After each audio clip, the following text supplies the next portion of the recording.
ମୁଁ ରାତିରେ ବସିକି ଜଗିବା ଭିତରେ ମାର୍କ କରୁଛି ଦେଖନ୍ତୁ ଗୋଟେ ଗୋଟେ କୁକୁଡ଼ା ତା ଭିତରେ ବସିକି ଛିଙ୍କୁଛନ୍ତି। 4 ଦିନ କୁକୁଡ଼ା ବସିକି ଛିଙ୍କୁଛନ୍ତି। କାହିଁକି ଛିଙ୍କୁଛନ୍ତି ମୁଁ ବି ଜାଣିନି। ଏଇଟା ମୋର ଫାର୍ଷ୍ଟ ଟାଇମ୍। କୁକୁଡ଼ାଙ୍କୁ କେତେବେଳେ ଥଣ୍ଡା ହେବାର ମୁଁ ବି ଦେଖିନଥିଲି। ଆଜି ଫାର୍ଷ୍ଟ ଟାଇମ୍ ଦେଖିଲେ 4 ଦିନ କୁକୁଡ଼ା ଛିଙ୍କୁଛନ୍ତି। ଆପଣ ବି ଦେଖନ୍ତୁ। ତ ଯଦି କି ଆପଣ ଜାଣିଛନ୍ତି ଯେ 4 ଦିନ କୁକୁଡ଼ା କ'ଣ ପାଇଁ ଛିଙ୍କୁଛନ୍ତି ଏମିତି ହେବାର କାରଣ, ତାହେଲେ ମୋତେ ଟିକେ ସଜେସନ୍ କରନ୍ତୁ, ଯେଉଁଟାକି ଆମେ ସୁଧାରି ଦେବା ଜଲ୍ଦି। ଏଥର କୁକୁଡ଼ାଙ୍କୁ ଭ୍ୟାକ୍ସିନ୍ କରିକି ଦିଆଯାଇଛି। ତାଙ୍କ ଆଖି ପାଖରେ ଦେଖୁଥିବେ ନେଳିଆ ନେଳିଆ ଭଳିଆ ପଡ଼ିଛି। ତ ୟାଙ୍କୁ ଭ୍ୟାକ୍ସିନ୍ କରାହେବନି। ଏହାର କିଛି ଲକ୍ଷଣ କି ଆପଣ କିଏ ଯଦି ଜାଣିଛନ୍ତି ମୋତେ କମେଣ୍ଟ କରନ୍ତୁ। ମୁଁ ରାତିରେ ବସିକି ଜଗିବା ଭିତରେ ମାର୍କ କରୁଛି ଦେଖନ୍ତୁ ଗୋଟେ ଗୋଟେ କୁକୁଡ଼ା ତା ଭିତରେ ବସିକି ଛିଙ୍କୁଛନ୍ତି। 4 ଦିନ କୁକୁଡ଼ା ବସିକି ଛିଙ୍କୁଛନ୍ତି। କାହିଁକି ଛିଙ୍କୁଛନ୍ତି ମୁଁ ବି ଜାଣିନି।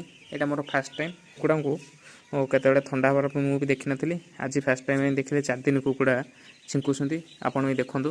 ତ ଯଦି କି ଆପଣ ଜାଣିଛନ୍ତି ଯେ 4 ଦିନ କୁକୁଡ଼ା କ'ଣ ପାଇଁ ଛିଙ୍କୁଛନ୍ତି ଏମିତି ହେବାର କାରଣ, ତାହେଲେ ମୋତେ ଟିକେ ସଜେସନ୍ କରନ୍ତୁ, ଯେଉଁଟାକି ଆମେ ସୁଧାରି ଦେବା ଜଲ୍ଦି। ଏଥର କୁକୁଡ଼ାଙ୍କୁ ଭ୍ୟାକ୍ସିନ୍ କରିକି ଦିଆଯାଇଛି। ତାଙ୍କ ଆଖି ପାଖରେ ଦେଖୁଥିବେ ନେଳିଆ ନେଳିଆ ଭଳିଆ ପଡ଼ିଛି। ତ ୟାଙ୍କୁ ଭ୍ୟାକ୍ସିନ୍ କରାହେବନି। ଏହାର କିଛି ଲକ୍ଷଣ କି ଆପଣ କିଏ ଯଦି ଜାଣିଛନ୍ତି ମୋତେ କମେଣ୍ଟ କରନ୍ତୁ।